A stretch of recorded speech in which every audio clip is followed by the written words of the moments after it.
When I say the American dream, what do you hear? What do you think? Carlos, I don't hear anything. The country is broken, Carlos, but we got to tell ourselves the truth about why we're here. We talk about the American dream, but we got to talk about the American hustle. There are some things that connect these groups that feel disenfranchised, left behind, and we have to think about that. For Black people to ascend in a meaningful way, the truth is you need white buy-in too. It made me start using the term white silence as violence. I care less whether white people are nice to Black people or vice versa. To my mind, all that matters is that the society, the fundamental structure of the society, be fair. It's not just about being an individual optimist. It's about structures in society that enable you to think rationally that the future could be better than what we have today. Within what I'd still call capitalism, I think we can get more resources to the government without killing that, drive towards innovation that we are still by far the leader in. Welcome to a very special episode of The Carlos Watson Show. It's a bold new series, Real Talk, Real Change. I partnered with my friends at Chevrolet to talk about some of the most important issues in America today. Now, the first one is a special one. It's the idea of the American dream. Now, you know that rich, bold idea, that idea that every child can end up better off than their parents through dint of hard work, perseverance, talent, that they can get a different path. Now, for a lot of people, the last several months have made them ask, is the dream still alive? Was it ever even a reality for most of us? And maybe more importantly, where should we go from here? Now, I'm going to tackle that with some of the most interesting people, some of the brightest minds. It's going to be candid, it's going to be raw, it's going to be difficult, but it's going to be a conversation that you don't want to miss. It was all a dream. I used to read Word Up magazine. But while I may be the first woman in this office, I will not be the last. The American dream. It has long defined our country's aspiration. I have a dream today. But in 2020, what does it mean for many Americans, particularly people of color? Black people are dying in a state of emergency. Is it time to reset and redefine the American dream? Joining the conversation are people from different backgrounds, all experts in their field. Sports analyst and former NBA All-Star Jalen Rose, former Ohio Governor John Kasich, psychologist Angela Duckworth, comedian and activist Aida Rodriguez, actor and trans activist Jasmine Davis, and Princeton University professor Eddie Glaude Jr. This is Real Talk, Real Change, the American Dream. All right, let's start big picture. Let's talk about the American Dream. What does it mean? Who has it been available to? Governor Kasich, you grew up outside of Pittsburgh. Growing up, did you feel like the American dream was available to you? The American dream was what my mother and father told me. Johnny, you can be whatever you want to be. And I came from a blue-collar factory town where if the wind blew the wrong way, people found themselves out of work. And, you turn around and through hard work and a lot of people helping me, I got to be, a congressman. I got to be governor. I ran for president, came close. And I'm on this kind of a panel with these very distinguished people here, and so American dream is the ability to think that tomorrow can be even better than today, and the people that you love, that they can achieve their destiny.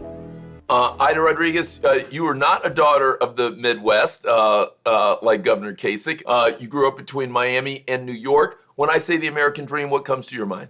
My father is an undocumented Dominican man. My grandmother came here from Puerto Rico. Black people that spoke Spanish. And when they came here in search of that American dream, they came here to take us further. Unfortunately, reality would show me that the American dream was something that was not accessible to me. Growing up in a single-parent home in the inner city of Detroit, I always was taught that the American dream, that didn't necessarily apply to me. I think the Notorious Big one said this. Either you're slinging crack rock or you got a wicked jump shot. I was too scared to sell drugs, so I decided to work on my cricket jump shot.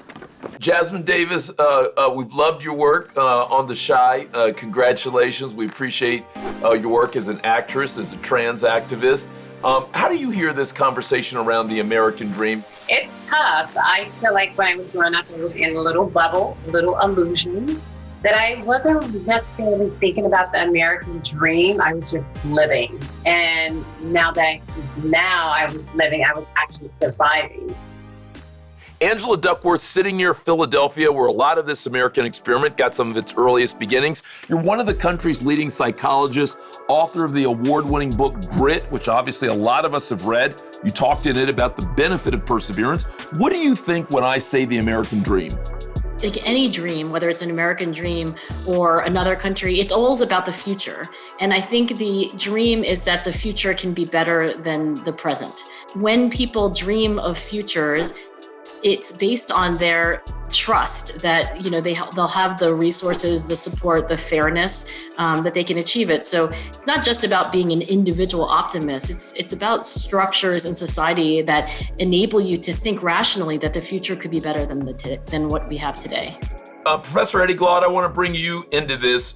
What do you think as you hear this conversation? When we ask ourselves the question, what do we mean by the American dream? My answer to that question, it is the illusion that protects our innocence.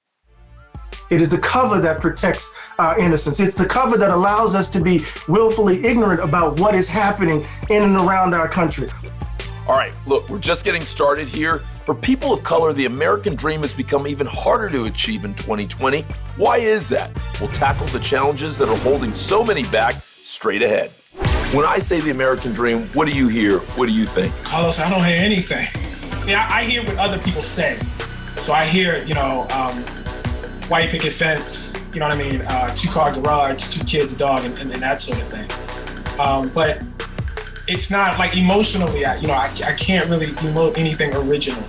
The idea that you will do better than your parents is now more likely to be true in Canada, in Denmark, in Holland, in Switzerland, in Sweden, in Germany, than it is in the United States.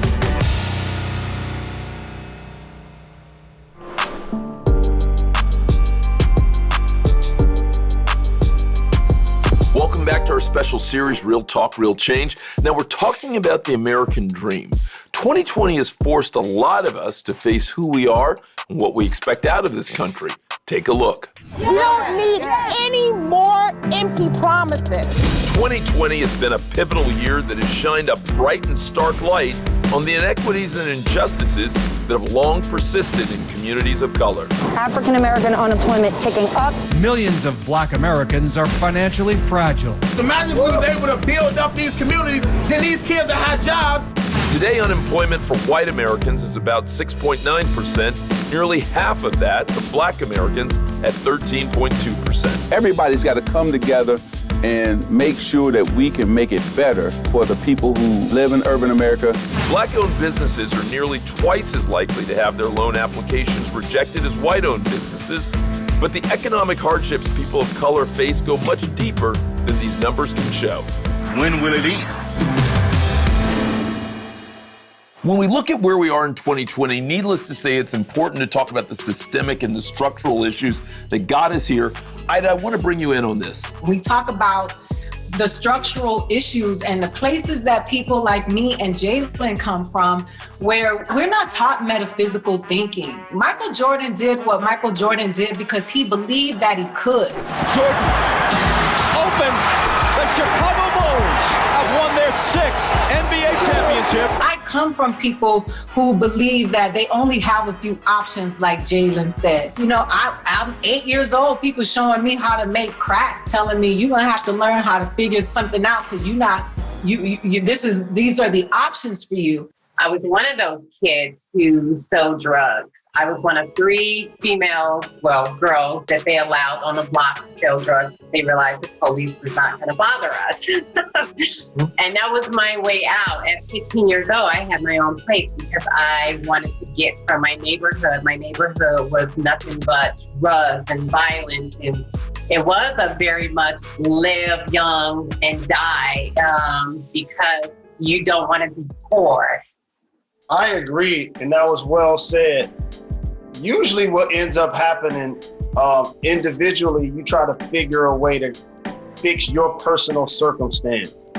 Just think about this. If you grow up poor and you grow up in the inner city, It takes a long time for you to start to be able to work to make money, to take care of yourself and or your family. The data tells a similar story. In fact, work by the Harvard economist Raj Chetty says that sadly, the American dream is fading for everyone. Chetty's work has got three big findings. The first is that the dream has faded for almost everyone. For example, when you look at kids who grew up in the 1940s, 90% of them ended up out-earning their parents. Whereas those kids who are born today, only half of them will ultimately out-earn their parents. The second big finding is that sadly, it's worse for black boys than it is for white boys. You know, in 99% of US neighborhoods, black boys end up making less in adulthood than their friends who were white boys, even when they grew up in homes with comparable incomes. So you may start off in the same place, but you're falling further behind. Chetty's third big finding is that the American dream can't be evaluated just in black and white. It's much more complicated than that. For example, many Hispanic Americans are increasingly inching closer to their white counterparts in terms of earnings. Still far behind, but certainly getting closer. And many Asian Americans not only are inching closer, but in some neighborhoods are exceeding their white counterparts in terms of earnings. And so given that variety, should we judge the American dream just based on one standard? Or is there something more complicated and more complex that we should consider? Governor Kasich, I actually want to bring you in here. And I haven't thought about this until now, I'll just go ahead and say it. The challenges of the African-American community and the sense that there's no way out and can my life be better, as Angela says, tomorrow. It's interesting to think about those people who have felt as though they have been left behind, and no matter what they do or no matter how hard they work, they can't get their head above water. My mother used to say, Johnny, you know, we don't drink and we don't smoke and we don't go out to fancy dinners, but when it comes time to get some help to put your kids through school or whatever, we get nothing. And I know that's not like it was for Jalen, but I can tell you there are some things that connect these groups that feel disenfranchised, left behind, and we have to think about that. So when I hear that from Governor Kasich, I want to just say, well, let's take a look at our history. Right, we've had a long history of working class white brothers and sisters, farmers, people who worked the land who did not see solidarity with black and brown folk. Those same folk that Governor Kasich described, many of them believe that they can't make do, that they can't pay for their children's future because big government is engaged in taking their hard-earned money away from them and giving it to undeserving, lazy black and brown people, that they're scapegoating. There's only one thing that I would disagree with on this, and that is these people who live in these places where our economy has left them behind. And I don't mean to draw a direct comparison. They're not upset because their money's being taken and given to somebody else. They're upset because there's no work. They feel as though they've lost their dignity. Today, another all-American brand did shut down a 44-year-old factory in Lehigh Valley, Pennsylvania, putting more than 400 people out of work. I'm just saying that today, though, in the 21st century, as we look as to how we can pull this country together, we got to talk to one another and at least hear the pain that other people have. Does that make some sense to you, Doctor? Absolutely. We got to hear the pain. But we got to tell ourselves the truth about why we're here in this moment. And let me just say this really quickly. My daddy was a postman, one of the second African-American hired in the Pascagoula post office on the coast of Mississippi. He knew he had some precocious kids, so he moved us into this nice neighborhood in Moss Point, Mississippi. I'm a country boy. And when he bought the house, the police cruised by. They kept driving by. And he raised the keys and said, yeah, I own it. And then the next day, I remember growing up, the neighbors behind us shot the back window out. The neighbor next door came and digged up the flowers to say, these are my flowers. I gave this to the neighbor who broke the rule. In other words, when we talk about America, if we're going to really be transformative, we need to tell the truth. I'm with the professor. Like, we got to keep it real. It is profitable to keep Black people poor and brown people poor and keep them fighting and telling the Black people that the immigrants are coming to get y'all and telling the immigrants that the Black people are violent and the white poor people thinking that we're taking everything from them.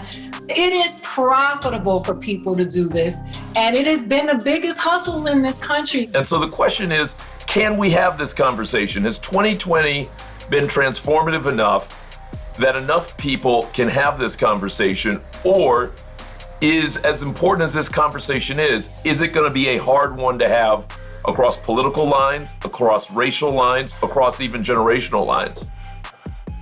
Well, we have to have the conversation because the country is broken. And part of what we have to do is to figure out how we're going to respond to the fact that it's broken. And part of what I've been arguing is that American Dream talk keeps us in the frame, that it's the shining city on the hill, that we are a Redeemer nation, that we are an example of democracy achieved. That's the story we tell ourselves in order to protect our innocence. We have to grow up as a country. And we have to embrace the fact that the demographic shifts of America make it such that the idea of this country as a white nation in the vein of old Europe is dead. That's gone. And let me push you and interrupt you. I think that for a lot of people, they will say, I don't have to grow up, or at least I don't want to grow up and I don't have to in the ways that you're suggesting that we should. How do you think about that? Because I think that is going to be a deep and real challenge to get lots of different people at the table and not just to have people who all agree be in the conversation. Absolutely. I get that. What Governor Kasich said is right. People are suffering in the United States across the board. But you gotta have to break through the fantasy so that we can talk about that suffering for real. The country is broken, Carlos, and it's broken for all of us, Doc. It is a frame that we have to break because it has proven itself bankrupt, not only for Black and brown people, but for working white folks as well. So we gotta just tell the truth so we can then begin to talk honestly across these divides. You know, it can be a long road to create real change, but with a growing army of allies, it actually can be less daunting. We'll examine what it means to be a strong ally next. Well, if you're asking if I've been the beneficiary of white privilege, of course. And I think that's what the Black Lives Matter movement has done, which I think is invaluable, necessary, finally, which has held up a mirror and allowed white America to actually empathize and see what they have ignored for many years. For Black people to ascend in a meaningful way, and I realize we've had a Black president, we have Black Supreme Court justice, we have Black senators, but in a more meaningful way to the top of corporations and positions of power in America, the truth is you need white buy-in too.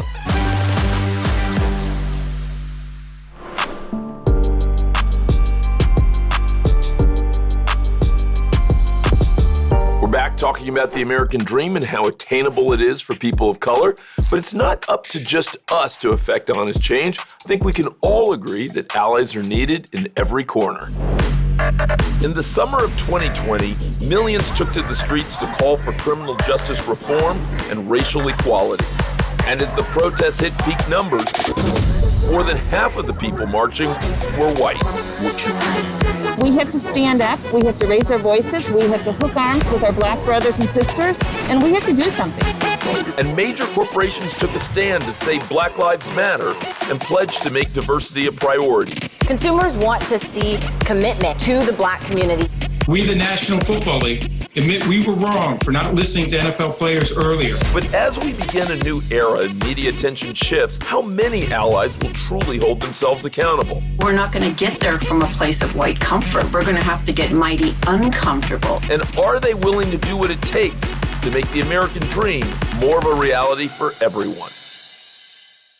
All right, so let's talk about the idea of allies. Now, Jalen, in 2020, absolutely impossible to miss the conversation around racial injustice. But I know you've said to me, and you've also said on TV, that it hasn't always been easy to talk about it with friends, either in private or public. I definitely tried to go there as many times as I could. We need people who aren't Black. We need people who aren't brown. When you know these things are happening in your society, to have a voice, a legitimate one, lock in step with us, protest with us, post with us, not just when it's convenient. These are really tough conversations, Carlos. And what I ultimately took away from it, many fair-minded white guys and young ladies who understand the plight of Black people and a lot of things that Black and brown people have to overcome in the United States of America. At some point, there's still a fork in the road that they just can't relate. And so what I tried to do, Carlos, is look at my friends who are willing to say it to me, but were also willing to put it on their social media handles.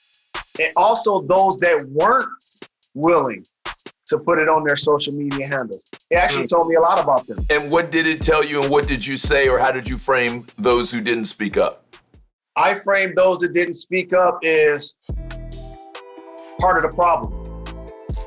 Because a lot of times if you know something isn't right and you're not speaking up about it not being right, it made me start using the term white silence is violence.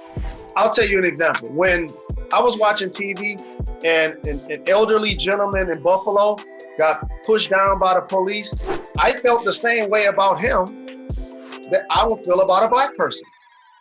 But I noticed when it happened to George Floyd and he was handcuffed, there were people still trying to justify why it took place.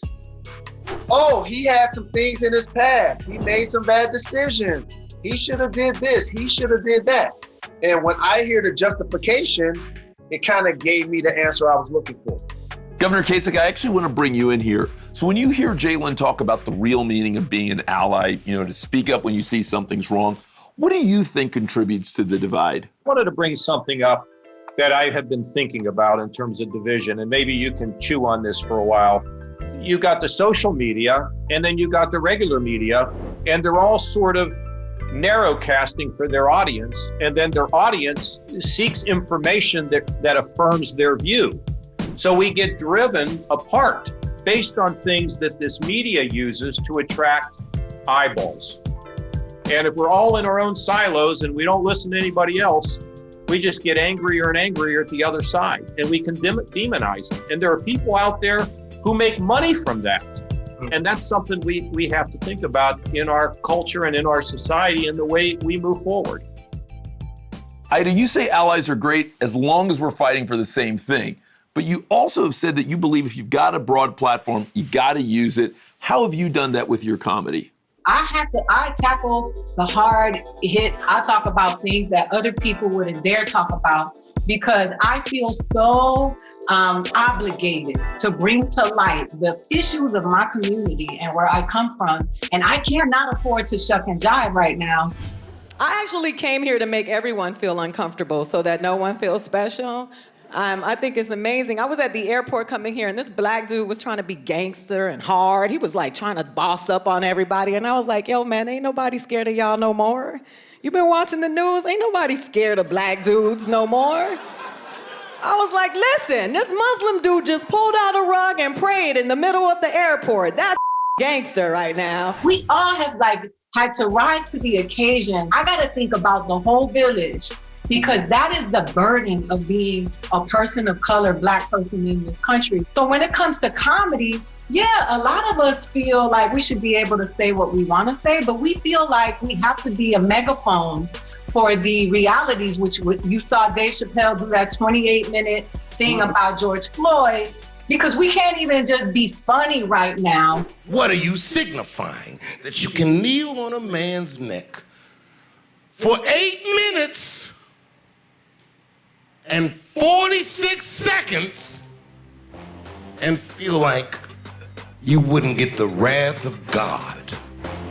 That's what is happening right now. But what needs to be done and who needs to take the lead in order to achieve real change? Up next, we'll discuss taking action together. I care less whether white people are nice to Black people or vice versa. To my mind, all that matters is that the society, the fundamental structure of the society, be fair. Saying Black Lives Matter doesn't make anyone's life better. The question is, what are we going to do to make sure that we root out racism, that we provide opportunities to lift people out of poverty, to get them a better education, to make sure that police or departments are reformed. Those are constructive things that get things done.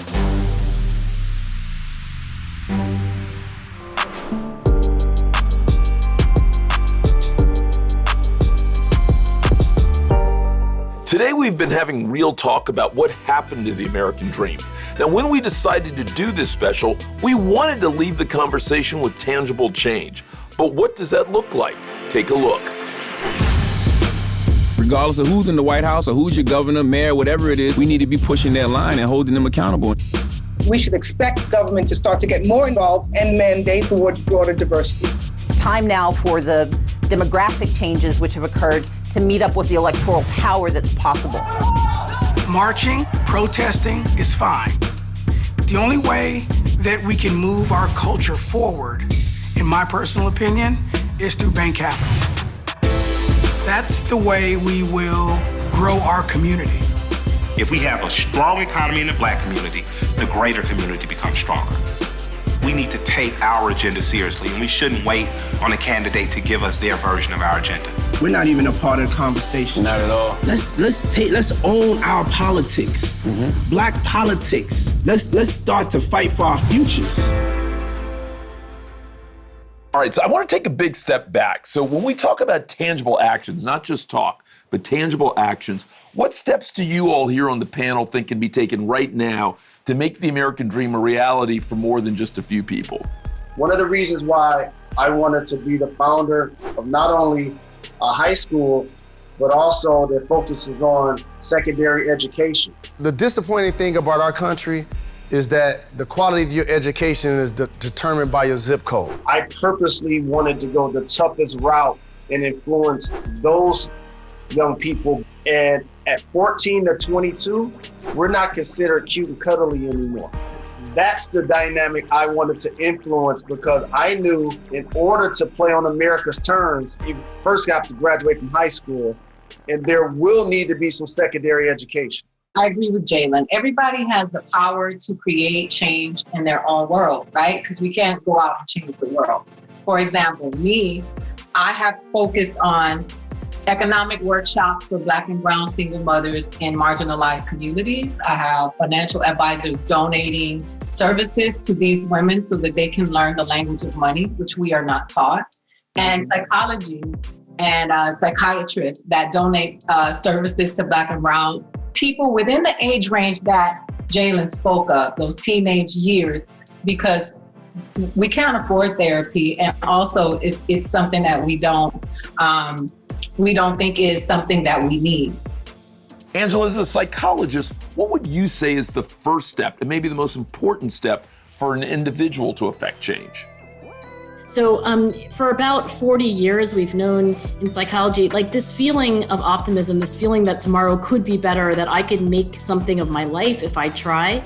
It's actually founded on, a few basic principles, but the most important one is that you've actually experienced some success.